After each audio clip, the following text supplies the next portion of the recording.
Welcome to Scaling Up, the podcast for water treaters by water treaters, where we're scaling up on knowledge so we don't scale up our systems. Hi, everybody. Trace Blackmore here, your host for Scaling Up. And folks, I want to let you know that I appreciate all your questions and comments that you go to scalinguph2o.com and let me know what you want me to talk about on this show. That is the only way I know what to talk about and the only reason I have a show. So please keep those coming. So today, I want to ask a couple questions to get us started. We all have jobs because of our customers, but do our customers know how much we value them? Maybe a more important question for us to ask is, do you realize that your customer can get a similar service from someone else? So how do you show your customer your value while showing them how valuable they are to you? Folks, you know that I love to study business and how businesses practice business. So when I find a business that demonstrates the answers to these questions in each and every transaction that they do, I want to share that with you. But before I do, I want to talk about one of my favorite tools, and that tool is Audible. Audible is the tool that I use to read books while I am driving. And you can try Audible for free by going to scalinguph2o.com/Audible. Well, folks, if you haven't figured it out already, the business that I'm referring to is Chick-fil-A. Now, Chick-fil-A is a staple here in the southern United States, and I'm willing to bet that most of you out there in the Scaling Up Nation are familiar with this restaurant. They get involved in their community. They teach their employees work ethic, and these are employees of all ages, I might add. And above all else, they make sure that you know it is their pleasure for them to serve you. Our guest today is Daniel Perry, owner of the Lawrenceville, Georgia Chick-fil-A restaurant. Join me as I interview Daniel about how Chick-fil-A works with employees, customers, and the community. My lab partner today is Daniel Perry of Chick-fil-A. How are you, Daniel? Hey, great. Thanks for having me. Absolutely. Thanks for coming on Scaling Up. I know a lot of the listeners out in the Scaling Up Nation are thinking, Chick-fil-A, what's he doing? What is he possibly going to talk about with Chick-fil-A? But I've learned a lot from Chick-fil-A. I've especially learned a lot from watching your store become successful. It's always been successful, but just how you develop people and things that we read about, you guys do. It's the implication of everything that we try to do, you guys actually do, and you do very well. So we're going to have a really interesting conversation around a lot of business topics today. Awesome. Excited about it. And as much as I can imagine this, there's not Chick-fil-A everywhere. Some of the listeners out there may not know what Chick-fil-A is. So how would you begin to explain what Chick-fil-A is to somebody that's never seen a Chick-fil-A before? Sure. So we're a quick service restaurant in the United States. We're in 47 states now, if you can believe that. We are not in Alaska and Hawaii, and for some reason not in Vermont. I don't think there's a specific reason, but we're not there yet. So we've been around since 1967 as Chick-fil-A, and so started mainly in the Southeast. And so we serve a boneless breast of chicken sandwich that's pressure cooked, and we cook it to perfection, and we put it on a toasted buttered bun with 2 crucial pickles. That's our hero product. We sell a variety of other items, from salads and grilled items and breakfast. And so we have experienced lots of growth over the last several years, especially, and as our company tries to expand and have a greater impact on states where we might only have a few restaurants, we're getting to more and more people throughout the United States. And international, I hear, over the next couple of years. Well, something you said, and I don't know if people picked up on it, but you said we serve the chicken sandwich. And there's so many ways you can say that, but by saying the way you did, that we serve, that creates a whole mindset that really puts the philosophy of Chick-fil-A in balance, I would say.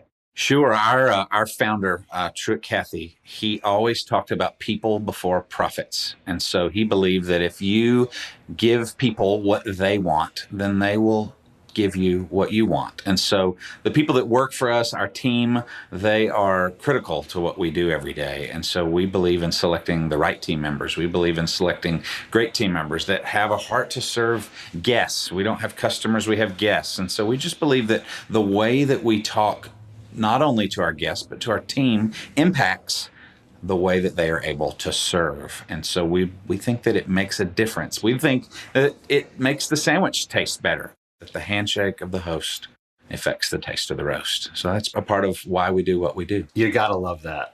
Daniel, so many people that I speak with in Chick-fil-A have a specific story about how they came to Chick-fil-A, and I'm willing to bet you're no different. Sure. Do you mind sharing your story to how you came to Chick-fil-A? Sure. I grew up in Metro Atlanta, and so if we wanted Chick-fil-A, we had to go to a mall, and it was a very special occasion to have Chick-fil-A. So as I got older and became old enough to work, my mother thought it would be a great idea for me to work at Chick-fil-A. And I thought that was a terrible idea because I was 15 years old and knew everything.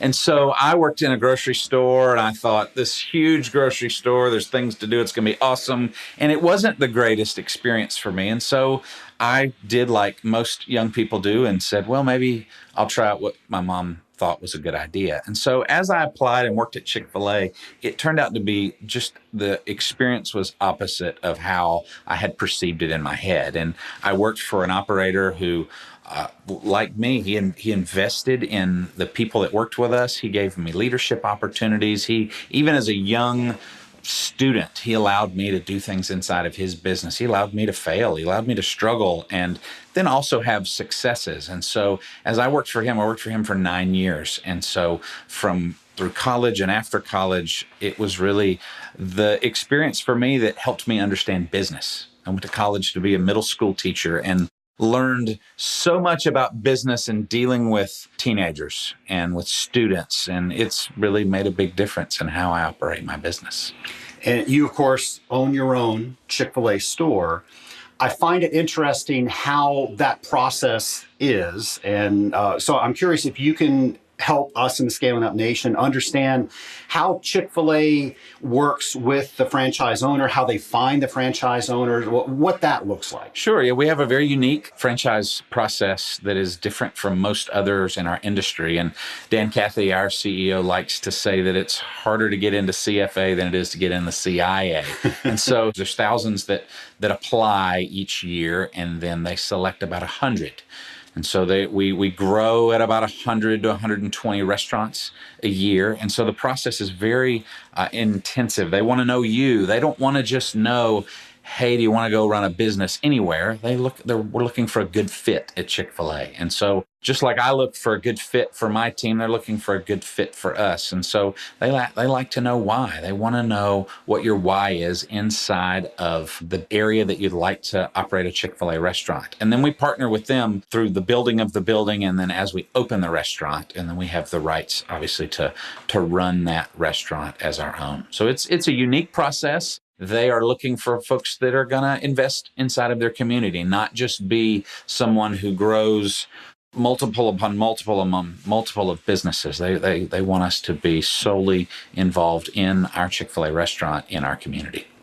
Do you mind sharing your specific experience to how you came to have your store? Sure, I'd be happy to. I had applied to be a Chick-fil-A operator and lived in Atlanta, and it was fiercely competitive in Atlanta. And so I looked outside of Atlanta to see where would be a place that would be great for my wife and I to go that would be a good fit. And so we interviewed and were selected to operate a restaurant in Myrtle Beach, South Carolina. My dad's family's from Wilmington, North Carolina. It's about an hour away. And so we had an opportunity to go there, and we took over an existing restaurant. It was a small restaurant 3 blocks from the beach. If you stood in a certain spot, you could see the water, which was kind of cool. So spring and summer was unbelievably strong for us. And in the winter, we're like a small town that had these high-rise hotels off in the background. So it was a great experience. But after doing that for 4 years, we got an opportunity to apply and be selected for the restaurant that I'm at now in Lawrenceville. And so we moved in 2007 and opened during that time. And we went through a process very similar to becoming a Chick-fil-A operator with interviews. And at that time, they made visits to the restaurant that I was at. And so we were selected to come open the restaurant here. And so it's been an adventure. It's been a journey. And we left Atlanta to go with Chick-fil-A with no children, came back with 2, and then have had 2 more since then. So it's been a great adventure. Well, your restaurant is by far my most favorite Chick-fil-A. Anybody that's been to a Chick-fil-A knows that there's a different attitude with the people that are behind the counter, the people that are preparing the food. They really appreciate you being there, and they let you know that. Your store does that, and they go above that, I feel. I don't want to say that Chick-fil-A doesn't do that, because they do that. They set the bar. But when I go into your store, there's just something extra about that. I've just always noticed that it's that extra step. Everybody's making sure that they say hello to you. How do you train that? How do you get people to want to greet the customer like that and understand that they're not just there to do a job, they have that job because that customer's there? We talk about our restaurant a lot like our house. So our team is our family and our guests as our guests to our house. And so as the story we tell a lot with our team is, if you're going to have a guest visit your house, you want to make sure that your house is clean. You want to make sure that things are tidy and organized. And then as your guests come and visit, you want them to feel welcome.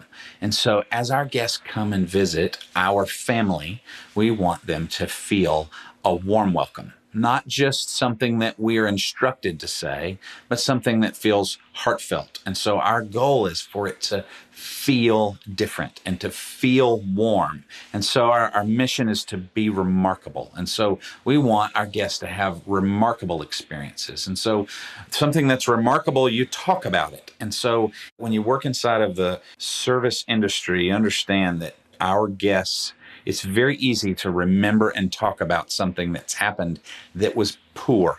So if I've had a poor experience somewhere, I might tell a lot of people, but it really takes a special experience, a remarkable experience, for me to talk about it outside of just that time where, that was nice. But so being remarkable is where we base everything we talk about. So if we want our service to be great, we want it to be remarkable. For our food to taste great, we want it to be remarkable. For our restaurant to be surprisingly clean. And so that's where it starts, at being remarkable. And we hope that it lasts from the moment you walk in until the time you leave, not just while you're standing at our counter placing your order and feel like a transaction. We want you to feel like we know you. Well, you mentioned that, and I was privileged to see one of your training videos. I believe it was called Every Person Has a Story. Every Person Has a Story. And I remember watching that and thinking, do these people know they're a fast food restaurant? It was incredible. I'm not going to do it justice to explain it over the air, but it took place in one of your stores, and somebody was placing an order.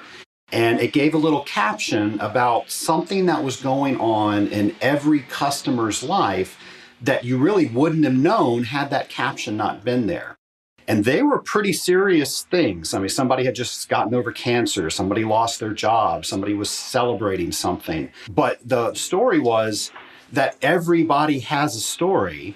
And if you don't take a moment to ask, you're never going to know that.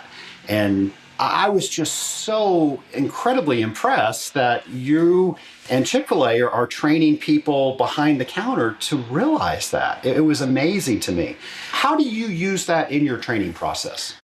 We all have things that we bring along with us. And so sometimes those are experiences that we've had in another job as a team member. Sometimes those are good experiences. Sometimes those are bad experiences. But even beyond that, our guests bring things along with them too. And so sometimes it's a regular guest has an expectation of how we're going to serve them. Sometimes someone comes in and they've gotten terrible news. Sometimes it's even simpler than that, where it's, I've just been driving and traffic has been terrible this morning. And so we bring things along with us. And so one of the ways that we use it most often is when there is a situation where a guest is unhappy with us. And so sometimes a very simple, small thing where we have made a mistake and we're trying to correct it will be made exponentially larger than you would anticipate it would. And so sometimes I'm sorry, or when we replace something that we've done incorrectly isn't enough. And so there's times where we have to remind our team, hey, we don't know what's been going on before someone visits us, and we don't always know what's going on afterwards, but we should be who we are, and we should provide the same level of service that we do, regardless of how someone shows up for us. So if you come to my restaurant and you're happy, that's awesome. We want to make your day better. But if you come and it's a bad day, and we can provide just this little bit of a positive atmosphere, maybe it'll make a difference. And if things are frustrating for you, but we can still have a smile and still provide great service, we believe it makes an impact. And we've had stories where guests come, and we have guests that come regularly, and man, some days they just don't seem happy. And so we just try to help put a little bit of positive in their day. And so we have stories where guests come and they say, hey, thank you. Hey, this was going on for me, and you guys were just nice, and I appreciate it. And then we have regular guests that have tragedy in their lives. We have a guest that eats with us many mornings a week, and I remember when he lost his wife. So we have those times where we're the place that provides comfort. And so inside of our mission of being remarkable, the purpose of what we do is to create a place of restoration. And so the background of restaurant is a French word, and the meaning of that is restore or restoration. And so we believe that you come to a restaurant obviously to be restored physically through hunger and through a meal, but we believe that people are restored not just in their stomach, but in their head and in their heart. And so as they visit with us, we want to be a place where we can be restorative to someone. And so sometimes it's very simple. It's a smile, and it's a thank you, and it's a my pleasure, and it's just a nice, pleasant experience. Other times it's bigger than that as we get to know guests and we get to find out a little bit more about them, about their family, about their work, where we can be someone that gets to be there to hug them when something goes great, to be there when cry when something goes bad. But we believe that we can offer just that piece of restoration in their lives. Obviously, every time they come to eat, but sometimes we have guests that come and they just need to come and they'll put their earbuds in and listen to music because maybe they work in an environment where it's loud and it's busy all the time, and I just need a little bit of peace just for that 45 minutes or an hour that I might get for lunch. And so that's a big why behind what we do, because it's bigger than just a chicken sandwich. It's the best chicken sandwich, and we love it and we're proud of it, but we believe that it goes just a little bit farther than that. Simply amazing. And you know, when you go into Chick-fil-A, you can see the things that you're talking about. You can go into some other places and see that they don't put as much value into some of the things that we talk about. Obviously, in order to get consistency like this, there has to be a mission. There has to be core values. Do you mind sharing with the nation what your mission is? And I think not only do you have the corporate core values, but your store has their own set of core values. The way we talk about our core values, it's a process. And so we think that the first thing that we have to do, our first core value is clarity. And so as we talk to our team and as I work with my leaders, the first question that I ask is, were we clear in what we expected? Were we clear in how we communicated? Were we clear in what we wanted the outcome to be? So clarity is a huge first piece for us. If we're not clear, our second piece is irrelevant, which is communication. And really, over communication. One of my leaders worded it well the other day. He said, communication to the point where you're almost annoying. And so we believe that we have to be clear in our communication. And once we do that and we communicate well, then we can get to our third value, which is commitment. So if you understand what's expected of you, we communicate it well. You can look at me, we can shake hands, we can nod our head and say, yes, I commit to do that. And so once we're committed, and it's communicated and clear, we're aligned. We're aligned as one team. And if you read books that talk about alignment, alignment is the single greatest determination of success in a business. A business that is aligned, it doesn't matter where the experience and the education is at that particular point when they're aligned. Those things are very important. But a business, a family, a church, anyone that's aligned is able to do substantially more than one that's not. And then the final one we have to do is follow through. So follow through is important because we're people and we're not perfect. We make mistakes. And so as we assess our alignment, and we have to make adjustments, and we have to find something that we have missed or something that's fallen between the cracks, we do follow through. So that's the process of we talk through our core values. And what I love about core values is it doesn't mean we've got it all figured out, because there's certainly days where we're not clear in what we've communicated. It's not this piece of who we are that we're perfect, but this is who we aspire to be. With core values, people that use them well, they use them to hire, fire, reward, recognize, train. What are some of the ways that you're using your core values to do those things? Well, we use it as we troubleshoot. So almost every one-on-one meeting or leadership meeting that I have with someone on my team, when we bump up against a question or a problem, we go back to our core values and we ask those questions. Sometimes it's just one of them. Sometimes it was, well, we communicated that, but did you get the head nod? Did they agree to say they were going to do that for you? Or did you just tell them what they were going to do? Because I don't believe that people believe what you tell them. I believe what they discover on their own. And so as I can go and I can tell you that, hey, you've got to dress a certain way in your uniform to work here. You've got to perform in a certain way. But when you can discover it on your own, and I can say, hey, tell me what the expectation is for your uniform as a 16-year-old team member, and you can tell me what the expectation is, and then I can ask you how you're doing. That level of commitment is different. And so we use them in how we troubleshoot. We also use them in how we can celebrate the success. As you review something that's successful, we're able a lot of times to high five and go, wow, that went really well. Wow, our team really, everyone understands what's going on. We're 93 people on our team. And so to make sure we communicate to everyone, it's challenging sometimes. And so we do that well. We need to make sure that we celebrate that. High fives, accolades, those are very, very important. You mentioned working with teenagers, and people in our industry have to do some sort of training, and that's probably the one thing that they struggle with the most. And we're dealing with people that have chosen a specific career. Now we're talking about you and your store, and you're working with teenagers, people that know it's a part-time job. They've got other things that they're focused on, and they just need to be there for spending money or whatever. So you're taking them and you are having them, and they're wanting to produce this product that you've described to us. So we think we've got problems in training. I'm sure it doesn't hold a candle to what you've had to deal with, but you've done it, and you've done it successfully. How do you do it? Well, we are not just an employer. We are teachers and coaches.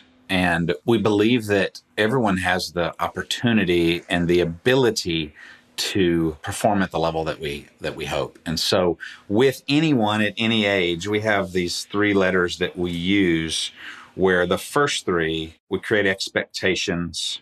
We make sure that someone has the skills to do the job that they're supposed to have. And we make sure that they have the resources. So, hey, this is what I expect of you at a job of Chick-fil-A. We believe you have the skills to do it, and here's the resources you need to work at Chick-fil-A. And so if we don't provide those things for a team member, 16 or 60, they can't do their job.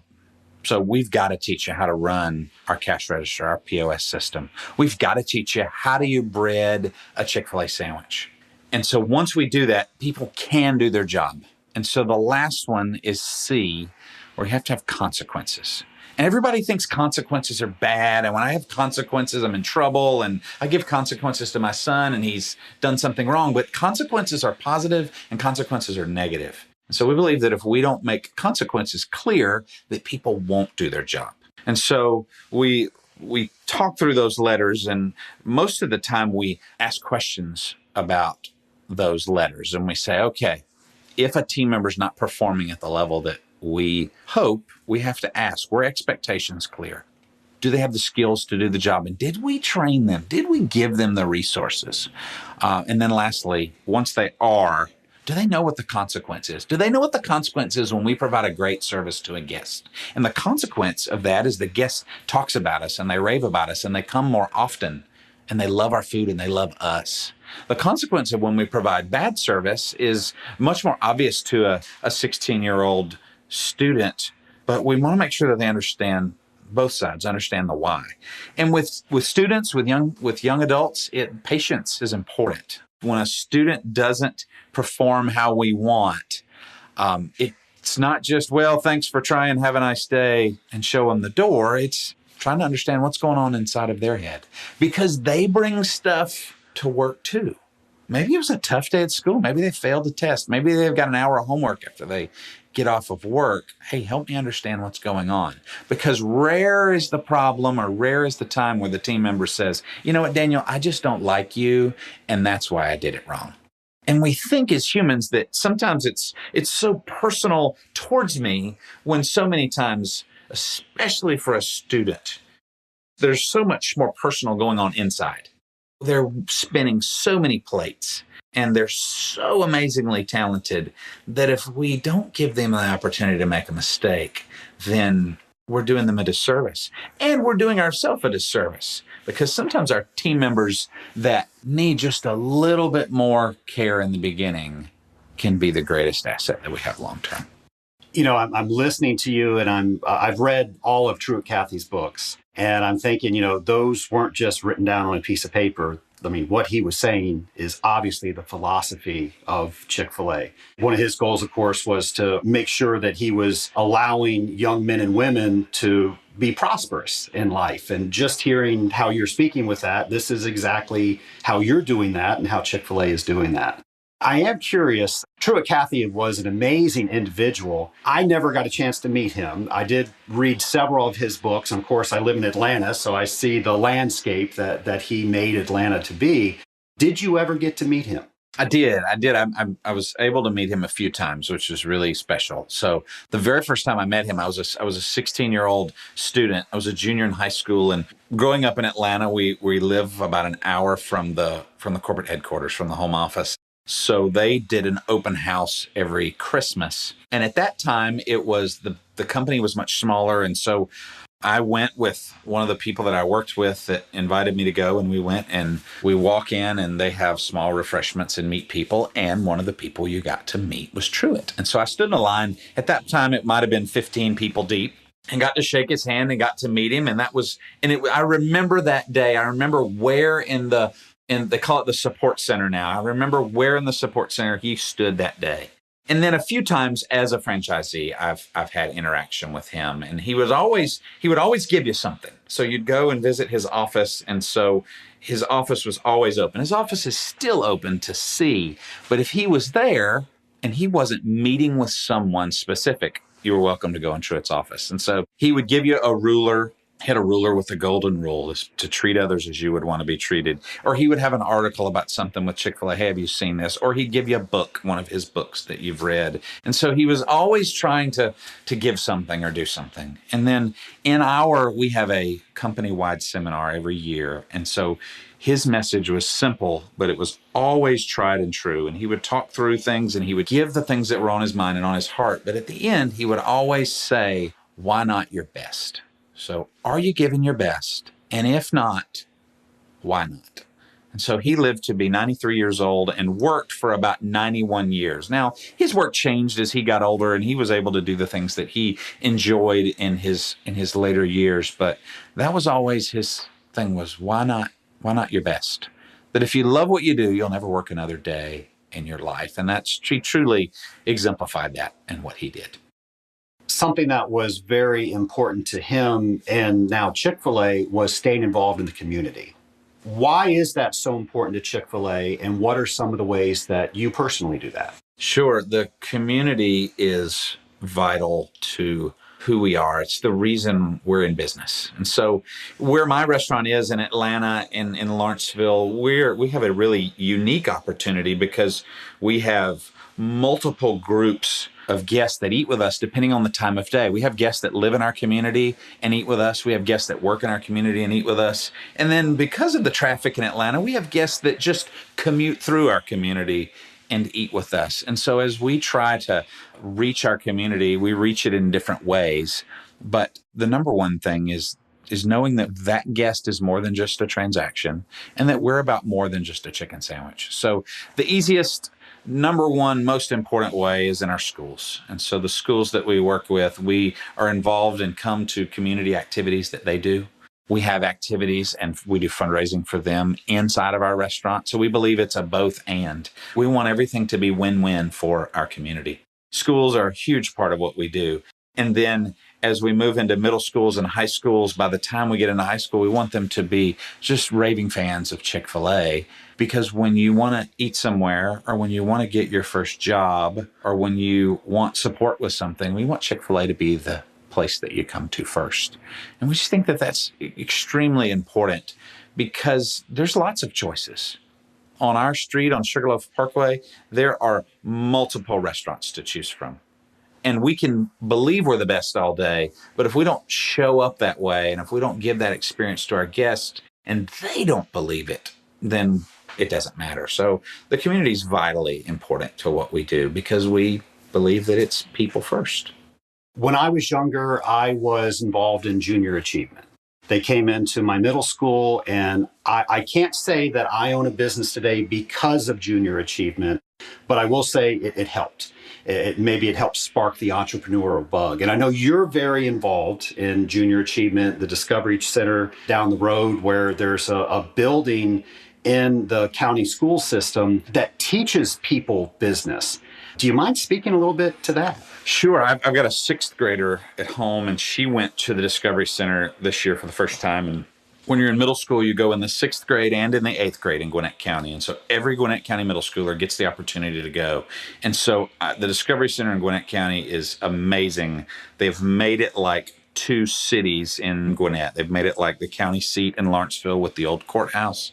And then they've made it like Swanee, a more trendy town center type feel that you see all throughout the country. And so students get the opportunity to go and visit. And so in the sixth grade, they go to something called BizTown and they get assigned a job. So when my daughter went, she was the CEO of George Gwinnett College. And she was super excited. She got dressed. She wanted to make sure she looked professional. And it was a very exciting day for her. And so they got the opportunity to say, okay, what is it like to run this business? It's Chick-fil-A, it's Quick Trip, it's Home Depot, there's a local bank. I mean, there are multiple businesses in the little town. And so they learn about what is it like to run a business. Then in the eighth grade, they go to Finance Park. And Finance Park is more personal. It's more individual. You have a job, but the purpose of Finance Park is not to run your business. It's to run your personal business, if you would, to run your home. And so you get a job, you find out what your job is, how much money you make, and then you have to go find a place to live. You have to find transportation to work. You have to buy clothes. And so you get to see, regardless of whether you think this profession makes lots of money and this doesn't, either way, if you don't live on a budget, you're in trouble. So it's a really neat experience for middle school students. And there's a Chick-fil-A in both of those. Chick-fil-A connects the two. They eat in the Chick-fil-A cafe, and some of the students will eat Chick-fil-A on those days. And so it's a fun experience. It's a great learning, immersive experience for a student that's never worked a job before. So junior achievement's a really cool part of what goes on. And they're able to do that because of businesses like yourself that supply what they need in order to do what they do. It's been very foundational to the Chick-fil-A Foundation, the nonprofit arm of Chick-fil-A, and they are very passionate about young students, about education, and what that future looks like. And so junior achievement centers all throughout the country and growing more, some in areas like our county and that where every student gets to go. Then there's some in other areas. There's one in downtown Atlanta that serves multiple school districts. And so sometimes it's the first time a student's been exposed to what business looks like, or what does it mean to get a paycheck and I've got to make it last till the next payday. So it's pretty cool. You know, it's interesting sitting across from you because, you know, you're so dedicated and you just light up when you talk about your business, but you did the exact same thing when you talk about giving it away to the community and putting back in the community as well. People can say that, But not everybody does that, and definitely not everybody experiences the joy and lives by it like you do. And you can tell just looking at you how you talk about it and how you light up with it. Well, thank you. I think it makes business fun. I love the business that I'm in, and I think the other things that we do just to get to add on top of that and make it better. Well, we have a lot of business owners that listen to us, or people that are running a little small business within their business. So I was thinking maybe I can ask you a brief topic, and you maybe give us the Chick-fil-A Dan Perry advice on how they can deal with something. Sure. So that'd be fun. So rapid fire. Okay, maybe. great. All right. So working and communicating with a team, some advice that you would give them. Biggest advice that I've received over the last year is, as I communicate, how do I show up? And how do I show up and how do I communicate? So when I come and talk to you, if I just show up and tell you a bunch of stuff that you're not doing right and that you need to do and then go and leave, I leave this unbelievable wake behind me. So if you think about riding on a boat, and if you think about looking out the back of the boat produces a wake. And so we all produce a wake. And so do you want to produce a wake that gives the skier the opportunity to jump and do skills and have fun? Do you want to give them the opportunity to learn the skis? Or do you want to be the boat that produces wake that's choppy, that's impossible to go behind, that just makes people fall? It's brutal. And so I've learned about myself personally that how I show up, how I interact, that first interaction with my team is critical.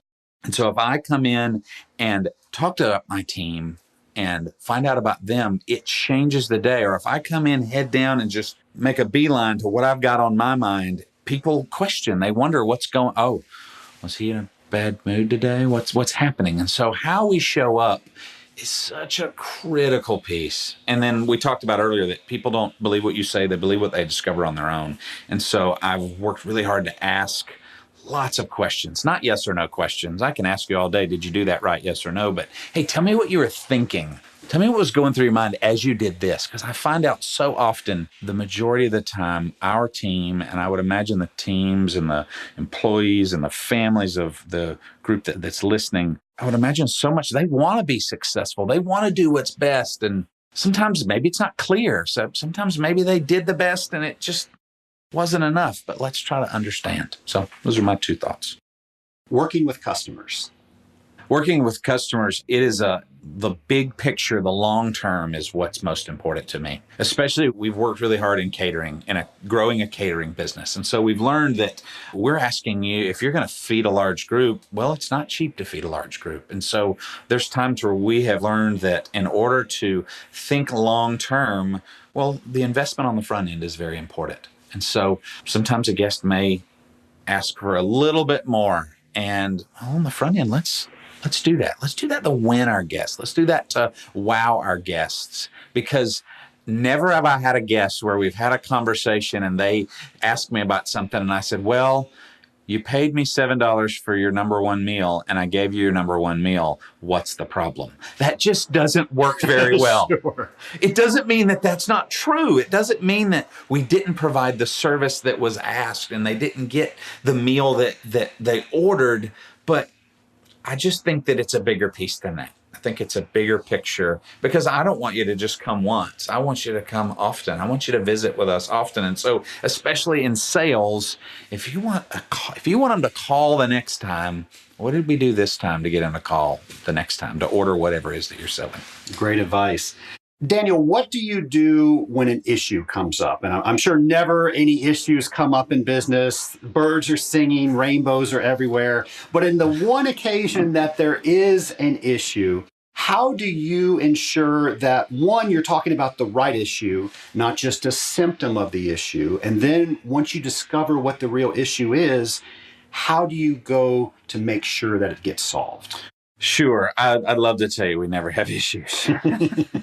But I came to work today, so we had an issue. If we ran a perfect business, if my business was perfect, I'd show up and mess it up. I mean, we're human, and so problems happen. And so as it relates to issues with our team, we were dealing with an issue recently with our team where there was just a disconnect between one of my young adults was acting and the way he was working and how our leaders were perceiving it. And so we just started to dive a little bit deeper and try to understand what's going on with both people. Now, don't misunderstand me. There are issues that we don't tolerate, and there are issues that if you act a certain way, I can't help you. You're going to get promoted to customer. Have a nice day. But that's not the norm. Most of the time, like we talked about with our guest earlier, there's just something one layer deep or 2 layers deep. And so as we talk, I've learned that as we deal with issues, I've got to make sure that the emotion is out of me. That if I'm emotionally wound up or frustrated, I've got to wait. Because if I go and I try to approach an issue when I'm frustrated, man, we don't get a layer or 2 deep. But if I can go with all honesty and with all hope to really find out, hey, what's really going on, then we can get somewhere. And I think that works with my team members. I really think that works with my guests too. Because sometimes with a guest, the question we ask is, I'm really sorry that this happened. How can I make this right for you? And sometimes the guest says, could you just give me a new sandwich? Sure. I could give you a new sandwich, and I'm so sorry that happened. And they're on about their day. They've got somewhere else to be. Sometimes it's a little bit deeper than that. And the guest wants to talk a little bit more. And when that's the case, let's do it. Let's find out what's going on just a little bit below the surface so that we can do like we talked about earlier, is creating a place of restoration. So issues are real. And I think when we don't address issues, when we say, well, that's just how so-and-so is. We all have somebody in the office. We have somebody in my restaurant that you know how they're going to respond to a certain issue and say, well, that's the way Jimmy is. We're just kicking the can down the road when we do that. That issue is going to come back, and it's going to come back. And when it comes back a second time or a third time, it's bigger. What was very small to begin with was bigger. And then the last thing that I would say that I tell my younger leaders is, hey, when you feel like you're supposed to say something, when you feel the little butterflies in your stomach that go, oh, that's going to be uncomfortable, I don't want to talk about it, find out one small question you can ask. And as soon as you ask it and it's out there, the butterflies go away. The discomfort goes away. You're not responsible for whether that person is defensive. If you ask the right question, if I say, hey, Trace, I notice you don't seem to be in a good mood today. You're not your normal self. Can I help you with anything? If you respond like you're mad at me, I don't have control over that. If I approach you with the right heart and with the right purpose behind what we're doing, we can really make progress. We can really work to resolve the issue.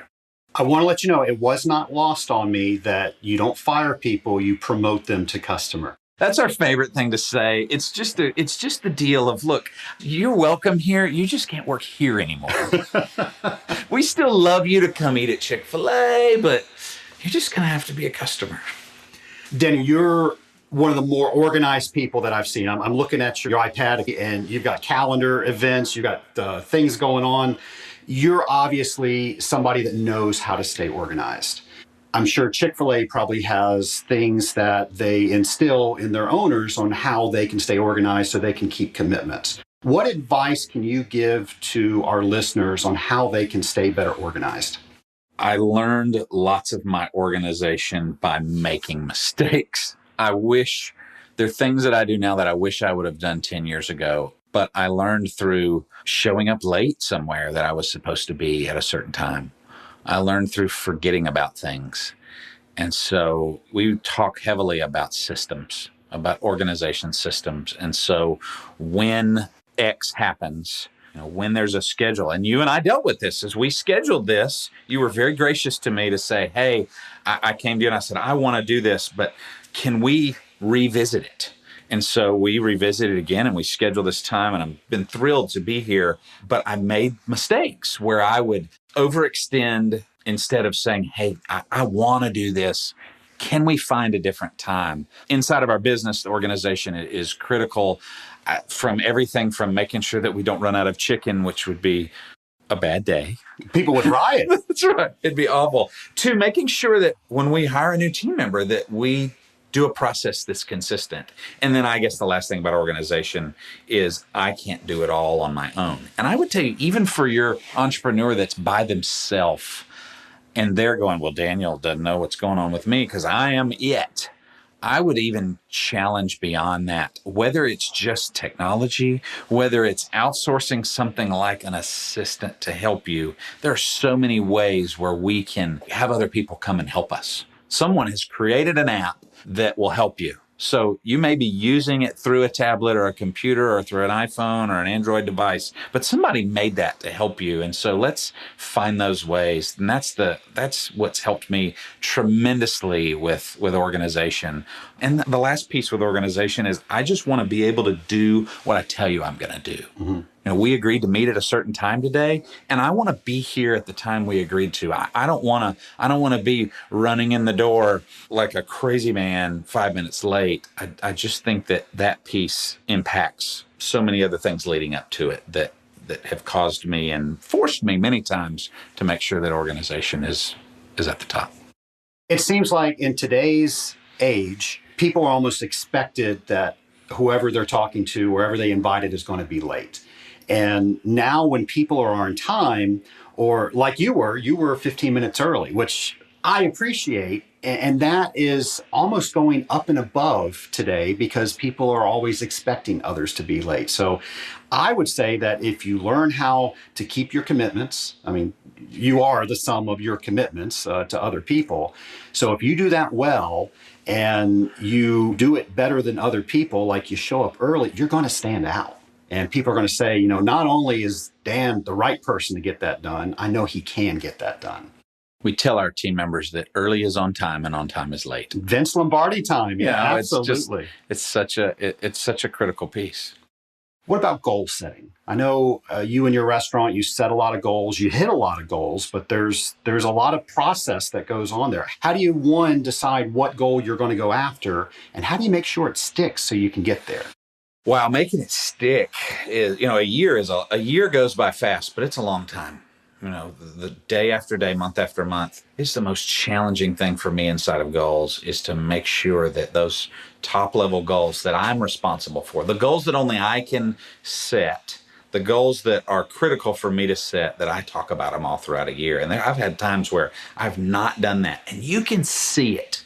You can see it in sales. You can see it in performance metrics that our guests rate us on. You can see it in bottom line profit numbers. You name it. You can see it if we don't communicate it all throughout the year. And so for me, top high level goals, whether it is our top line sales goal for the year, whether it is high level metrics that we look at that our guests measure us on. And then the third one is through third party audits that we get on our processes and our quality. Those things are important. We talk about them all the time. We get an email with some of our guest metrics every day. And so as we look at those metrics, my team's responsibility is to go, okay, if we are struggling in an area, we have ways to dive deeper and find out what's the real issue going on. Because it's not, if a guest says that we're not fast, well, that's a very broad, random thing to say. There's a comment inside of a score. There's something specific inside of a survey that our guests are so gracious to do for us that tell us, that gives us the root cause of what's going on. Because we can try to be faster, but if we're trying to be faster inside our restaurant and our guests are telling us we're not fast in the drive-thru, we're just spinning our wheels. So goals are important because the mission and the purpose and the values of what drives us long term, but the goals are what us go, okay, what does that look like today? And what does that success look like today? And so setting those top high-level goals is what's very important to me, and just being that over-communicator, broken record, if you will, that says, hey, remember, we're reaching towards this number. And my favorite thing to say is, hey, when I go to start to tell you about a goal and you interrupt me and go, yeah, I got it, the goal is this. That's when we know we're on to something. Sure. I don't remember who said it, but whoever said, people have to hear something 7 times before they hear it the first time. That's right. So you got to repeat those things. Would you ever want to own a second store? It'd be awesome. It'd be amazing. It'd be a great opportunity. There are, I don't know the percentage, but there's a decent number of Chick-fil-A operators that have multiple restaurants. And the way Chick-fil-A sets it up, it has to be within your trade area. And so if they were to open a restaurant that's in our same community, there would be a process and an opportunity for that. It'd be a neat opportunity. It would change what my responsibilities look like, but it would also give opportunity for other people on my team to have more responsibility. And I think that's neat. Well, I really want to thank you for coming on Scaling Up. We could talk for hours. I can ask you so many questions. You're very easy to talk to and such great information. So I might be going for lunch and ask you for another interview. So I just want to prepare you for that. But I've got a couple of lightning round questions for you, if you don't mind sticking around. Yeah, go. It's great. All right. So you can go back in time and visit yourself on your first time as a franchise owner. So you're just starting your store out. What advice would you give yourself that you know now? I would tell myself not to take myself so serious. I would tell myself to not realize that it all depends on me, because whether I think that or not, it's a joke. It doesn't. And there's a song that's one of my favorites, and a couple of lyrics in the song is the artist says, "Dear younger me, where do I start? If I could tell you everything I've learned so far, then you could be one step ahead." But then later he says, "I can't decide. Do I tell you about how to get the most out of life or to try to change? Because the choices that you'll make are the choices that have made me." And so there are things that I certainly wish that I was better at or did different. They are the things that have made me who I am today through mistakes and through failures. But I would say, just don't take yourself so serious. Danny, what are the last 3 books that you've read? I just finished a book called Talent Magnet by Mark Miller, who works inside of Chick-fil-A. And it is written as a fable telling about a business that's looking for talent. And it's a quick read. It's 150 pages. And it just gives a good picture about what does it mean to be somewhere that people want to work. And I'll tell you 3 things, because literally the last one I finished. The 3 things that people want in a business: they want a better boss, they want a brighter future, and they want a bigger vision. And so they want a better boss. Not that you or I are, it doesn't mean we're a bad boss, but they want a boss that's concerned about them, that wants to know what's going on in their life. They want a brighter future. If I work here, what does that mean long term? Am I just going to punch in and punch out and just do this for a paycheck? How can it be brighter for me long term? And then a bigger vision, a vision beyond just, I'm here to make money for your business, but a bigger vision beyond what goes on that makes this business bigger than just what goes on. I read a book called Rest by Alex Pang. Very challenging on how much we try to do as people. And he just talks about rest. He talks about naps, which is pretty fun to talk about. But he talks about things like taking walks. Just go and take a 15-minute walk. Just go and sit and process. And rest is such an important piece in what we do. And then right now I'm reading a book called Grit by Angela Duckworth, and it's been cool. It's about passion and perseverance, and how it's not just about talent. She's a psychologist and did all these studies about people, and it's been pretty cool. So I read Grit last year. Oh yeah, and awesome. I read it because I saw her TED Talk. Have you seen her TED Talk? It's amazing. I'll send you a link to it. Awesome. And highly recommend all those in the Scaling Up Nation to check that out. Obviously, they are going to make a movie about the life of Daniel Perry. When they do, who plays Daniel? Oh my gosh. Let's find some really nice looking guy that looks completely different than me. That is a great question. Matthew McConaughey can play me. I can see that. I'm looking at you right now. I can see that. It is so believable. The script is being sent to him as we speak. That's great. All right. My almost last question. I want to throw in a little bonus question at the end. So you can talk to anybody throughout history. Who would it be with and why? Wow. Anybody throughout history. That list is long. That list is long. I think as I think about I don't mean this to be cliche by any form, but as I think about the life of Jesus, regardless of what your faith is and what your background is, I think the things that he stood for and the things that he talked about are timeless for today. And so as it relates to treating others as you would want to be treated, as it relates just to understanding, and as you read stories about him, hindsight's 2020. And in the middle of it, his disciples, the people that followed him, sometimes he would tell them something and they would be like, huh? And so I'd love to just know, like, I know you're the Son of God, but how did you stay patient through some of that stuff? Because I lose my patience for things that are so trivial. And so I think just to say, gosh, how did you stay patient through that situation? The Bible only references one time where he got mad and angry, and he had lots of things that would make me mad, but so that would be my person. And what was the secret recipe to the chicken sandwich again? There's a safe in our support center that I think two people have the combination to. And when you go tour, we should go. It'd be lots of fun. I'd love to take you and show you around there. You can go and you can try it, but it's really in there. And they mix things separately. They season the chicken separately than what we call seasoned coater that we put on it. It's locked down tight. I tried, folks. That's right. Daniel, thanks so much for coming on the show. This has been a lot of fun. Pleasure was mine. I had a great time.